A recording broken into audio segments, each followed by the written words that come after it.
మీ అందరికీ నా హృదయపూర్వక వందనాలు. చెమ్మగలిగిన దేవుని పిల్లారా, మీ హృదయాలు వెలిగించే మాటతో దేవుడు ఎక్కువనే ఈ మాటలు తీసుకొని మీ అద్దకు వచ్చున్నాడు కనుక మీరు నేను కలిసి ప్రభు మాటలతో మన హృదయాలు వెలిగించుకుందాం. మన హృదయాలు వెలిగించుకోబోయే ముందు రాత్రి కాలం నుంచి మిమ్మల్ని, మీ కుటుంబాలని, మమ్మల్ని, సంఘాన్ని, భూమి మీద ఉన్న ప్రతి బిడ్డని జ్ఞాపకం చేసుకొని ఆయుష్ని, ఆరోగ్యాన్ని దయచేసి ఆయన మాటలు వినగలిగే భాగ్యం ఇచ్చినందుకు మన ప్రభు, మన రక్షకుడు యేసుక్రీస్తు వారి నామములో తండ్రి అయిన దేవుడికి శిరస్సు వంచి వందనాలు, స్తుతులు తెలియచేసుకుంటూ, చెమ్మగలిగిన దేవుని పిల్లారా, ఏ మాటల చేత దేవుడు మన హృదయాలు వెలిగించాలనుకుంటున్నాడు, ఏ మాటలు మన ఆత్మలకు ఆహారంగా మార్చాలనుకున్నాడో ఆ వాక్యాన్ని మనం ధ్యానం చేసుకుందాం. చూడగలిగితే గలతీలకు రాసిన పత్రిక 6వ అధ్యాయము 2వ వచనంలో ఒక మాట రాయబడింది. ఒకని భారములు ఒకడు భరించి ఇలాగున క్రీస్తు నియమమును సంపూర్ణంగా నెరవేర్చండి అని రాయబడింది. ఒకని భారములు ఒకరు భరించుచు. ఒకని భారం ఒకడు భరిస్తే మీరు బాగా ఆలోచించండి. మనం ఏమనుకుంటాం, మన కుటుంబ సభ్యుల భారాలైతే మనం భరించగలం, బయట వాళ్ళవి భరిస్తామో మీరు చెప్పండి. భర్త భారం భార్య భరించింది, భార్య భారం భర్త భరిస్తాడు, బిడ్డలే మనం భరిస్తాం. కానీ ఇక్కడ ఒక మాట ఉందండి, ఒకని భారం ఒకళ్ళు భరిస్తూ.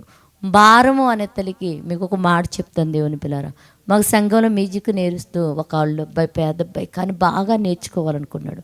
ఒక అక్క అంది, నేను ఇస్తానండి నెల నెల అబ్బాయికి నేను కడతాను, నేర్పించండి అని. అంటే ఆ భారాన్ని వేరొక ఆమె తీసుకుంది. ఎందుకు తీసుకుంది? ప్రభు నియమం నేను నెరవేర్చాలా, వారి భారం నేను భరించాలా. అంటే ఒక్కని భారం ఒకళ్ళు భరిస్తూ వాళ్ళు ఆ భారాన్ని భరించుకోలేనప్పుడు ఆ భారాన్ని నువ్వు తీసుకోగలగాలి. ఎందుకు? మన పాప భారాన్ని మనం భరించలేని పరిస్థితుల్లో ఉన్నప్పుడు మన ప్రియుడు, మన రక్షకుడైన యేసుక్రీస్తు మన భారం ఆయన మీద వేసుకొని భరించాడు.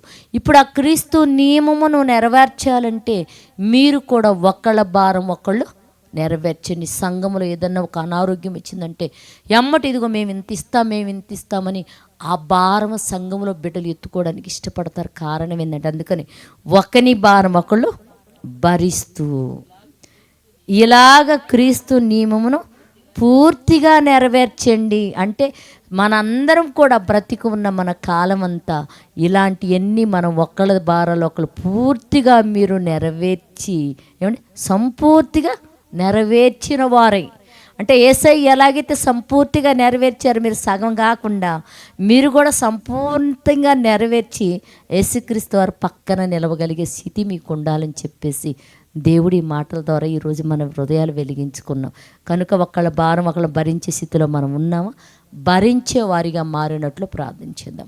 పరిశుద్ధుడా, జీవమగలిగిన మా పరలోకపు తండ్రి, నాయనా నీ కృప కలిగిన నామానికి వందనాలు తండ్రి. బలహీనులమయ్యా, అయోగ్యులమయ్యా తండ్రి. ఒక్కళ్ళ భారం ఒకళ్ళ మొయ్యాలంటే నా తండ్రి వెనకం చేసే స్వభావం తండ్రి మాయి. అయ్యా మమ్మల్ని కృపతో జ్ఞాపకం చేసుకునైనా మా బరువును మా రక్షకుడు యేసయ్య ఎలాగైతే మోసి సంపూర్తి చేశారు తండ్రి, మా పొరుగువారి నా తండ్రి నైనా బరువులు కూడా మేము భరించగలిగే ఆ మనసును మాకు ఆయుధముగా ధరించినైనా ప్రభువైన యేసయ్య పక్కన నిలవగలిగే ఆ మహాభాగ్యము మాకు అనుగ్రహించినైనా అట్టి మనసును మాకు ఆయుధంగా ధరింపచేసి మీరు మహిమ పొందమని మా రక్షకుడు నీ కుమారుడు యేసుక్రీస్తు వారి నామములో ప్రార్థన అడుగుతున్నాము తండ్రి. ఆమెన్. మీ అందరికీ నా హృదయపూర్వక వందనములు, ధన్యవాదాలు.